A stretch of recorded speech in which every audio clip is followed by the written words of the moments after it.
Greetings, friends. Ben here. Last week I had lunch with Jamie. Jamie runs a business, good, successful business, been going for several years, quite a few years now, but is really in a kind of plateau kind of stage. Yes, they make enough money to, wash their face, as the kind of phrase goes. They make enough to keep going. They make enough to kind of keep delivering on their mission. Then they're selling great stuff into schools. So it's an important mission. But like I said, they're kind of plateauing. And the issue, of course, with a plateau is left alone, left to continue. Invariably, the plateau will become a dip. It precedes a dip.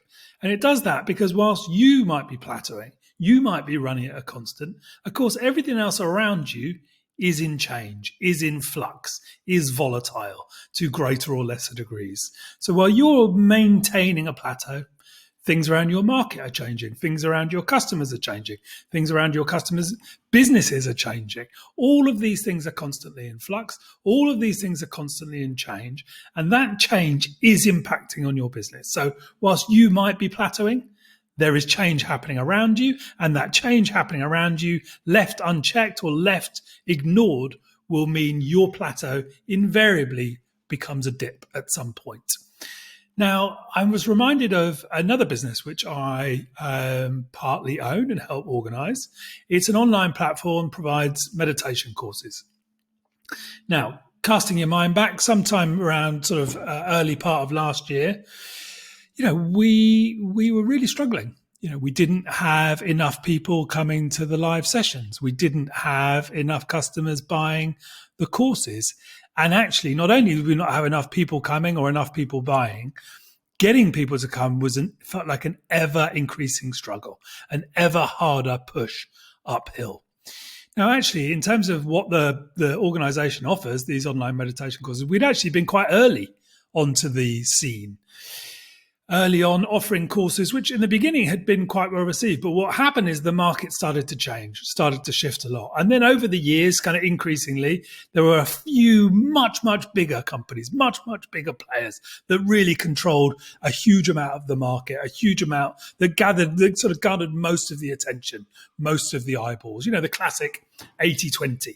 There was, 20% of the companies that dominated 80% of the attention. Now, we were on the outside of that, and all of the struggle, the effort, the toil that goes with that. People working in the business full time, needing to kind of compromise really on what they earned or what their expectations were. People working ever harder for actually kind of ever less reward. Now, sometime around March 25th, 2020, that all changed. Why did it change? Again, cast your mind back. You'll know that was when the pandemic went, or the epidemic went to a pandemic. It went global. Most of the world thrown into some form of lockdown. I think at the time, whatever it was, something like a third of the world in a lockdown. Now, we at that point made a shift. And it was a shift that we were able to make because we were a small team. We were able to adapt and respond in real time. And the shift that we made was to offer a morning meditation class, which might sound like a simple, easy thing to do. But the next morning, we basically turned on at 7 a.m. and offered a morning meditation for people to come to. Like I said, that was way back at the end of March in 2020. Now, that morning meditation has continued every weekday since then. And not only that, that has really been the kind of invitation in, the kind of gateway in for thousands and thousands and thousands and thousands of new people into that community. And with those thousands and thousands and thousands of new people into that community comes a financial resilience, comes an organizational resilience, comes success, comes an ability to invest in new things. And that all came about because of that one shift.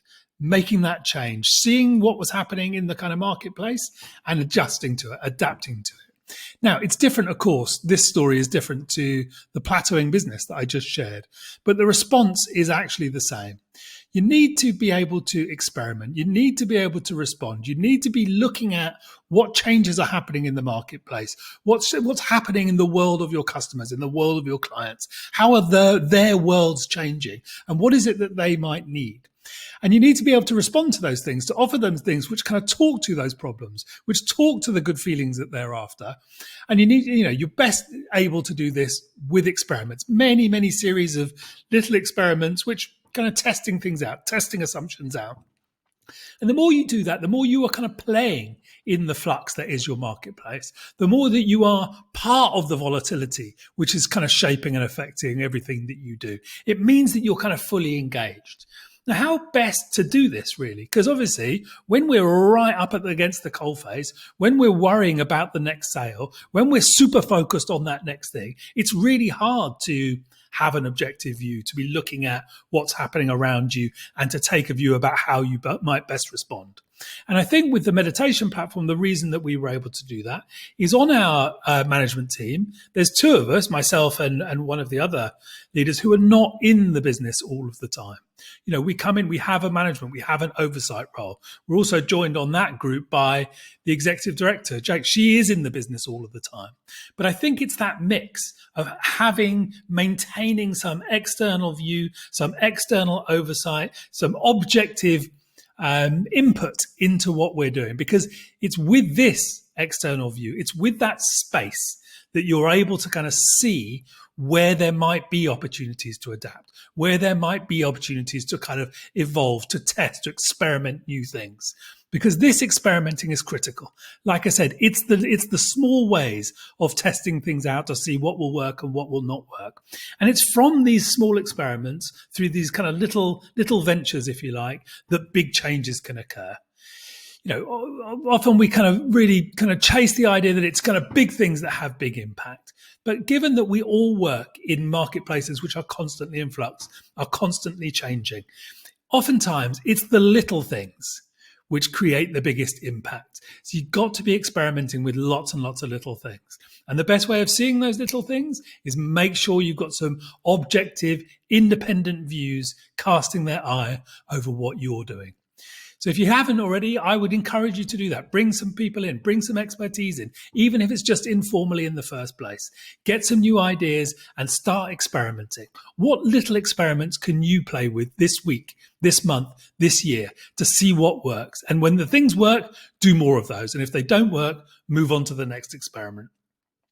I wish you well with that. If you're interested, of course, do sign up to my newsletter. Talk about all of these things in more detail more often. And maybe by that newsletter, actually, I can play the role of a little bit of a objective outsider voice. But failing that, I wish you well. Keep me posted. I look forward to hearing how things work out for you.